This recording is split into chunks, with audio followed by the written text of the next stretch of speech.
Greetings and welcome back to our Standing Watch program. On October 31, many people in the United States of America and around the world are keeping the Halloween festival. And many tell us that there is nothing wrong with keeping it. Whether you are a Christian or a Muslim or a Jew, it doesn't make any difference. It is fun to keep it. I also like to read to you from an official statement by the Lutheran Church in regards to how they look at Halloween. And it says, the Lutheran Church has not officially spoken to the observance of Halloween in any of its resolutions or statements. Frankly, opinions differ in our church regarding the appropriateness of Christians observing Halloween customs. Those who oppose the observance of Halloween by Christians argue that its origins are pagan and that emphasis on the occult in our society finds expression in various kinds of Halloween symbols, parties, and activities.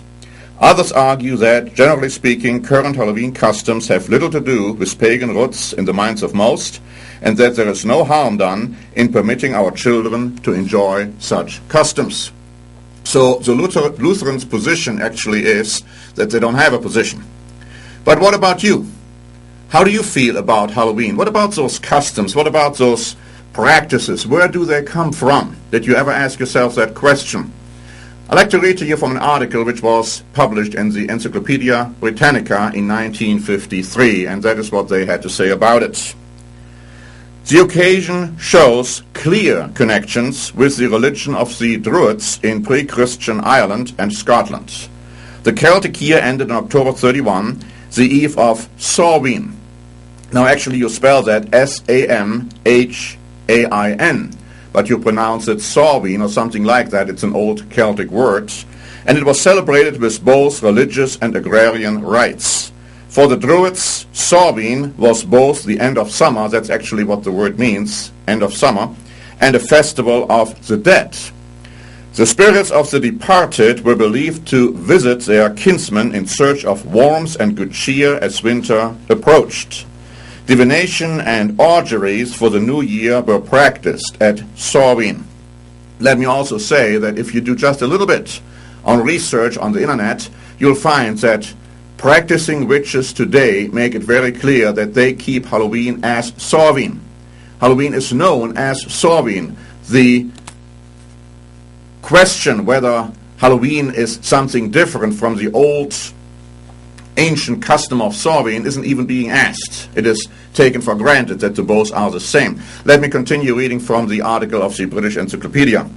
It says, these magical practices concerned such questions as who would die during the next year. It was also an occasion when fairies, witches, and goblins terrified the populace. Now, it goes on to explain that the Catholic Church tried to somehow counteract this practice, and notice what they tried to do. There is little doubt that the Catholic Church sought to eliminate or supplant the Druid festival of the dead by introducing the alternative observance of All Saints' Day on November 1. The feast was established to honor all saints, but it failed to displace the pagan celebration of Samhain. And in fact, when Pope Gregory tried to bring this feast into existence, that wasn't anything which was known to the early church to begin with. But in any event, Halloween or Samhain was continued to be celebrated. Now, in doing some more research on the internet, let me just give you a few more facts insofar as the customs and origins of Samhain or Halloween are concerned. It says that Samhain was the supreme night, or Samhain as I should say, of demon celebrations. Spirits of the dead were believed to rise out of their graves, trying to return to the homes where they formerly lived. Frightened villagers tried to appease them by offering them gifts of fruit and nuts. This is the origin of the present-day trick-or-treat. Research also goes on to say that masks were worn to hide oneself from the spirits of the dead. This constitutes the origin of today's custom on Halloween to masquerade as devils, imps, orgies, and other demonic creatures. Let me read to you from the Plymouth District Library, which says, when Christianity came to the British Isles, it became the eve of All Hallows or All Saints' Day, but the old traditions remained. That's why youngsters wear masks when they go out trick-or-treating, and it is also why the hollowed-out jack-o'-lantern has a mask-like face, because this was actually a symbol, an old symbol for damned souls. Now, additional popular symbols for Halloween are, for instance, bats, owls, and black cats. Why? Well, of course, the understanding is that these were originally feared because people believed that these creatures could communicate with the spirits of the dead, or that actually witches could change into those animals, such as black cats.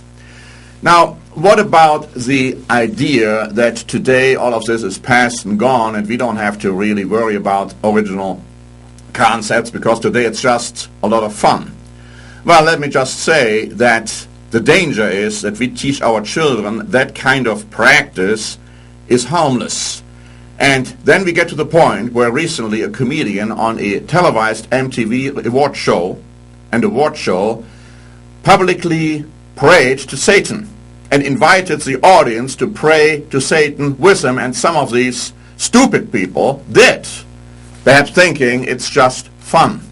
A Christian author wrote the following, I got this also from the internet: virtually all of the symbols of Halloween are evil.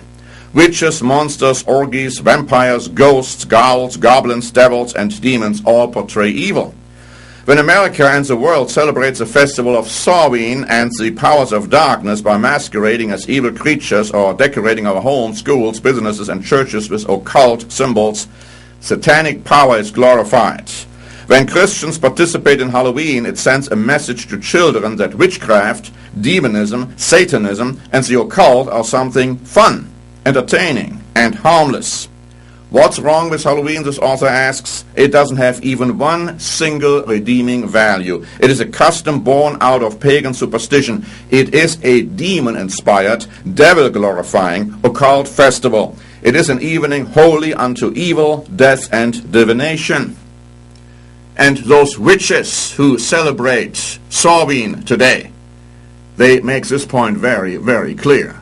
Do you want your children to participate in something like that? Even if they don't dress up as a demon, if they dress up as a harmless princess, they still participate in an event which is dedicated to Satan the devil. Whether the vast majority of people accept that, understand that, or doesn't. The Bible tells you have no communication, no communion whatsoever with the evil works of darkness. Fight against the spirits of evil. God says, resist the devil, and he will flee from you. Paul asked the question, what communion is there between righteousness and unrighteousness, between Christ and Belial, a symbol for Satan? There is none. Now, if you understand the distinction between good and evil, if you understand the distinction between God and Satan, why would you participate in something which is clearly dedicated to the evil? It makes no sense, does it? It makes no sense to have your children participate in trick-or-treating when you understand where their custom comes from. Let's think long and hard about Halloween this year, and let's make a conscious decision not to have anything to do with it, in any manner, shape, or form, because it is not in honor of God at all, and anyone with open eyes can see that and should be able to see that very clearly. Thanks very much for watching. This is Norbert Link for the Standing Watch program.